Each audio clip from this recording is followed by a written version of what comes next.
ಎಲ್ಲಾ ಹಾನಿಯಿಂದ ಕೂದಲನ್ನು ರಕ್ಷಿಸುತ್ತೆ. ಬರೀ Amrut noni reach root premium hair oil. Pendrive ಪಾಪಕೂಪದಲ್ಲಿ ಕೋಲಾಹಲವೇ ಎದ್ದಿದ್ರು ಪ್ರಜ್ವಲ್ ಮಾತ್ರ ಜಾಲಿ ಟ್ರಿಪ್ನಲ್ಲಿದ್ದಾರೆ, ಕಾಣಿಸ್ತಿಲ್ಲ ಎಲ್ಲಿದ್ದಾರೆ ಅಂತ.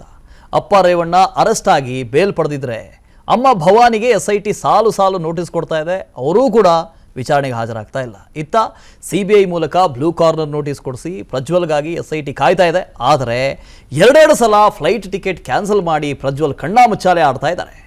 ಮೇ 15ರ ಒಳಗೆ 2 ಬಾರಿ ಫ್ಲೈಟ್ ಟಿಕೆಟನ್ನು ಬುಕ್ ಮಾಡಿದ್ದಾರೆ, ಆನಂತರ ಕ್ಯಾನ್ಸಲ್ ಮಾಡಿದ್ದಾರೆ. ಬೆಂಗಳೂರು ದೆಹಲಿ ಏಜೆನ್ಸಿಗಳಿಂದ ಈ ಮಾಹಿತಿ ಕೂಡ ಸಿಕ್ಕಿದೆ. ಹೀಗಾಗಿ ಎಲ್ಲಿಂದ ಯಾರು ಟಿಕೆಟ್ ಬುಕ್ ಮಾಡಿದವರು ಅಂತ SIT ಟ್ರೇಸ್ ಮಾಡ್ತಾ ಇದೆ. ಅಲ್ಲದೆ ಟಿಕೆಟ್ ಬುಕ್ಕಿಂಗ್ಗೆ ಹಣ ಟ್ರಾನ್ಸ್ಫರ್ ಆದ ಬ್ಯಾಂಕ್ ಖಾತೆ ಯಾವುದು ಅದರ ಮೇಲೆ ಕಣ್ಣಿಟ್ಟಿದೆ. ಜೊತೆಗೆ ಪ್ರಜ್ವಲ್ ವೇಷ ಮರೆಸ್ಕೊಂಡಿರ್ತಾನೆ ಅಂತ SIT ಮೂಲಗಳು ವಿಸ್ತಾರ ನ್ಯೂಸ್ಗೆ ತಿಳಿಸಿದಾವೆ. ರೇಪ್ ಲೈಂಗಿಕ ದೌರ್ಜನ್ಯ ಕೇಸ್ ದಾಖಲಾದರೂ ಪ್ರಜ್ವಲ್ ರೇವಣ್ಣ ಮಾತ್ರ ದೇಶಕ್ಕೆ ವಾಪಸ್ ಆಗ್ತಾ ಇಲ್ಲ. ಹೀಗಾಗಿ ಸಂಸದ ಪ್ರಜ್ವಲ್ ರೇವಣ್ಣ ಬಂಧನಕ್ಕಾಗಿ ಬ್ಲೂ ಕಾರ್ನರ್ ನೋಟಿಸ್ ಬೆನ್ನಲ್ಲೇ ರೆಡ್ ಕಾರ್ನರ್ ನೋಟಿಸ್ ನೀಡೋದಕ್ಕೆ SIT ಮುಂದಾಗಿದೆ. ನಾಳೆ ಪ್ರಜ್ವಲ್ ರೇವಣ್ಣ ವಿರುದ್ಧ ಬಹುತೇಕ ರೆಡ್ ಕಾರ್ನರ್ ನೋಟಿಸ್ ಜಾರಿ ಆಗುತ್ತೆ. ಪ್ರಜ್ವಲ್ ರೇವಣ್ಣ 15ನೇ ತಾರೀಕಿನ ರಿಟರ್ನ್ ಟಿಕೆಟ್ ಕ್ಯಾನ್ಸಲ್ ಮಾಡಿರೋದ್ರಿಂದ SITಗೆ ರೆಡ್ ಕಾರ್ನರ್ ನೋಟಿಸ್ ಅನಿವಾರ್ಯ ಆಗಿದೆ. ಸೊ ಹೀಗಾಗಿ ನಾಳೆ ರೆಡ್ ಕಾರ್ನರ್ ನೋಟಿಸ್ ಹೊರಡಿಸೋದಕ್ಕೆ ಇಂಟರ್ಪೋಲ್ಗೆ SIT ಅಧಿಕಾರಿಗಳು ಮನವಿ ಮಾಡಲಿದ್ದಾರೆ. ಇನ್ನು ಪೆನ್ಡ್ರೈವ್ ಪ್ರಕರಣದ ತನಿಖೆಯನ್ನ ಚುರುಕುಗೊಳಿಸಿರುವ SIT ಟೀಮ್ ವಿದೇಶದಲ್ಲಿ ತಲೆಮರೆಸಿಕೊಂಡಿರುವ ಸಂಸದ ಪ್ರಜ್ವಲ್ ರೇವಣ್ಣಗಾಗಿ ತೀವ್ರ ಶೋಧ ನಡೆಸ್ತಾ ಇದೆ.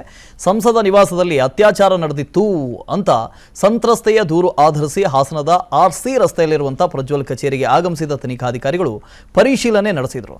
FSL ತಂಡದೊಂದಿಗೆ ಆಗಮಿಸಿದಂಥ SIT ತನಿಖಾಧಿಕಾರಿಗಳು ಪ್ರಜ್ವಲ್ ಕಚೇರಿಯಲ್ಲಿ ಬೆರಳಚ್ಚೂ ಸೇರಿದಂತೆ ಎಲ್ಲ ಸ್ಯಾಂಪಲ್ಸ್ಗಳನ್ನು ಕಲೆಕ್ಟ್ ಮಾಡಿದ್ದಾರೆ. ಇನ್ನು ಪ್ರಜ್ವಲ್ ಕಚೇರಿಗೆ SIT ಭೇಟಿ ಹಿನ್ನೆಲೆಯಲ್ಲಿ ಬಿಗಿ ಪೊಲೀಸ್ ಬಂದೋಬಸ್ತ್ ಮಾಡಲಾಗಿದೆ. ಸಂಸದ ಪ್ರಜ್ವಲ್ ರೇವಣ್ಣ ಕಚೇರಿಯಲ್ಲಿ ಇಂಚಿಂಚೂ ಜಾಲಾಡಿರುವಂತಹ SIT ತಂಡ ಸ್ಯಾಂಪಲ್ಸ್ಗಳನ್ನು FSLಗೆ ರವಾನೆ ಮಾಡಿದೆ. ಇನ್ನು ಹಾಸನದ JDS ಸಂಸದ ಪ್ರಜ್ವಲ್ ರೇವಣ್ಣ ವಿರುದ್ಧ ಪೆನ್ ಡ್ರೈವ್ ಪ್ರಕರಣವನ್ನ CBIಗೆ ವಹಿಸಬೇಕು ಅನ್ನೋ ಕೂಗು ದಿನದಿಂದ ದಿನಕ್ಕೆ ಹೆಚ್ಚಾಗ್ತಾನೆ ಇದೆ. ಇವತ್ತು ಮಂಡ್ಯದ ಮಳವಳ್ಳಿ ಪಟ್ಟಣದಲ್ಲಿ ಮಾಜಿ ಶಾಸಕ ಕೆ ಅನ್ನದಾನಿ ನೇತೃತ್ವದಲ್ಲಿ JDS ಕಾರ್ಯಕರ್ತರು ಮಾನವ ಸರಪಳಿ ನಿರ್ಮಿಸಿ ಹೆದ್ದಾರಿ ತಡೆದು ಆಕ್ರೋಶ ವ್ಯಕ್ತಪಡಿಸಿದರು. ಇನ್ನು ರಾಜ್ಯ ಕಾಂಗ್ರೆಸ್ ಸರ್ಕಾರ ದೇವೇಗೌಡರ ಕುಟುಂಬಕ್ಕೆ ಮಸಿ ಬಳಿಯೋದಕ್ಕೆ ಮುಂದಾಗಿದೆ ಅಂತ ಕಿಡಿಕಾರಿದ್ರು. DCM DKಶಿ ಶಿವರಾಮೇಗೌಡ ಪ್ರತಿಕೃತಿ ದಹಿಸಿ ಆಕ್ರೋಶ ವ್ಯಕ್ತಪಡಿಸಿದರು. ಇನ್ನು ಈ ಕೂಡಲೇ ಪೆನ್ ಡ್ರೈವ್ ಪ್ರಕರಣವನ್ನ SITಯಿಂದ CBIಗೆ ವರ್ಗಾಯಿಸಬೇಕು ಅಂತ JDS ಕಾರ್ಯಕರ್ತರು ರಾಜ್ಯ ಸರ್ಕಾರವನ್ನು ಆಗ್ರಹಿಸಿದರು. ಈ ವಿಚಾರದಲ್ಲಿ ಪ್ರಶ್ನೆ ಮಾಡಕ್ಕೆ ಬಂದವರನ್ನೆಲ್ಲ ಇವತ್ತು ಒಂದು ಕಡೆ ಇದೆಲ್ಲದಕ್ಕೂ ಕಾರಣಕರ್ತರಾಗಿರೋದು ಪ್ರಜ್ವಲ್ ರೇವಣ್ಣ. ಯಾಕಂದ್ರೆ ತಪ್ಪೇ ಮಾಡಲಿಲ್ಲ ಅಂತ ಆದ್ರೆ SIT ಮುಂದೆ ಹಾಜರಾಗಬೇಕಾಗಿತ್ತು, ವಿಚಾರಣೆಗೆ ಒಳಪಡಿಸಬೇಕಾಗಿತ್ತು, ನೆಕ್ಸ್ಟ್ ಫರ್ದರ್ ಪ್ರೋಸೆಸ್ ಏನಿದೆ ಅನ್ನೋದನ್ನ ಮೂವ್ ಮಾಡಬೇಕಾಗಿತ್ತು. ಬಟ್ ಎಷ್ಟು ದಿನಗಳ ಕಾಲ ಹೀಗೆ ತಲೆಮರೆಸ್ಕೊಂಡಿರೋದಕ್ಕೆ ಸಾಧ್ಯ? Red corner notice, blue corner notice ಅಷ್ಟು ಸುಲಭ ಇದೆಯಾ ಕರ್ಕೊಂಬರೋದು? ಎಲ್ಲನೂ ಪ್ರಯತ್ನಗಳಾಗ್ತಾ ಇದ್ದಾವೆ. ಬರಬೇಕಾಗಿತ್ತು, ಬಂದಿಲ್ಲ. ಬಂದ್ರೆ ಏನಾಗುತ್ತೆ ಅದು ಅವ್ರಿಗೂ ಗೊತ್ತಿದೆ, ಅದಕ್ಕೆ ಬರ್ತಾ ಇಲ್ಲ. ಈಗ ರೇವಣ್ಣ ಅವರು ಅರೆಸ್ಟ್ ಆಗಿದ್ರು, ಆಗ್ಲಾದ್ರೂ ಬರಬೇಕಾಗಿತ್ತು, ಆಗ್ಲೂ ಬರಲಿಲ್ಲ. ನನ್ನ ಜೀವನದಲ್ಲಿ ನಾನು ಮಾತ್ರವಲ್ಲ, ನನ್ನ ಕೂದಲು ಕೂಡ ಆಗಿರ್ಬೇಕು ಸ್ಟ್ರಾಂಗ್ ಅಂಡ್ ಸ್ಟೈಲಿಶ್. ಬರೀ Amrut noni reach root premium hair oil ನೊಂದಿಗೆ. Reach root premium hair oil. ಯಾಕೆ ರೇವಣ್ಣ ಅರೆಸ್ಟ್ ಆಗಿರೋದು ಇದೇ ಪ್ರಕರಣದಲ್ಲಿ. ಅಲ್ಲಿ ಕಿಂಗ್ ಪಿನ್ ಇದ್ದಿದೆ ಇವರೇ.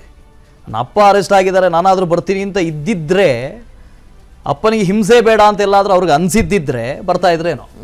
ಆ ಥರದ್ದು ಅನ್ನಿಸ್ತಾ ಇಲ್ಲ, ಅದಕ್ಕೆ ಬರ್ತಾ ಇಲ್ಲ. ಈಗ ಅವರನ್ನು ಕರೆತರೋದಕ್ಕೆ ಎಲ್ಲ ಪ್ರಯತ್ನಗಳಾಗ್ತಾ ಇದ್ದಾವೆ, ಪ್ರಯತ್ನಗಳನ್ನು ಮಾಡಲೂಬೇಕು. ಅಷ್ಟು ಸುಲಭವಾಗಿಲ್ಲ.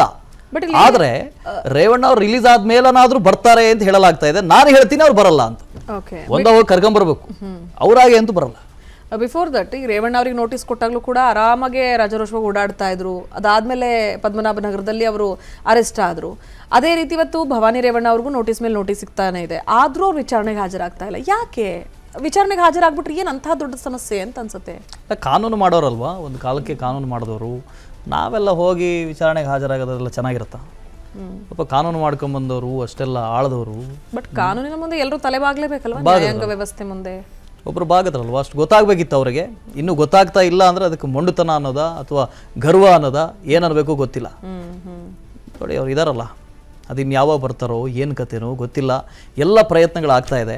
ನಾನು ಹೇಳಿದ್ದಷ್ಟೇ, ಒಂದು ರಾಜಕಾರಣಿಗಳಿಗೆ ಈಗೀಗ ನಾವು ಮಾರಲ್ ಬಗ್ಗೆ ಮಾತಾಡೋದಕ್ಕೆ, ಅಥವಾ ಅದೇನೋ 3 ಇದೆಯಲ್ಲ, ಮಾನ ಮರ್ಯಾದೆ ಇನ್ನೊಂದೇನೋ ಇದೆಯಲ್ಲ, ಅದ್ರ ಬಗ್ಗೆ ಮಾತಾಡೋವಷ್ಟು ದೊಡ್ಡವರಲ್ಲ ಅಂತ ಅನ್ಸುತ್ತೆ. ಎಲ್ಲ ಬಿಟ್ಟವರು, ಎಲ್ಲ ಬಿಟ್ಟವ್ರ ಬಗ್ಗೆ ಮಾತಾಡೋದೇನು?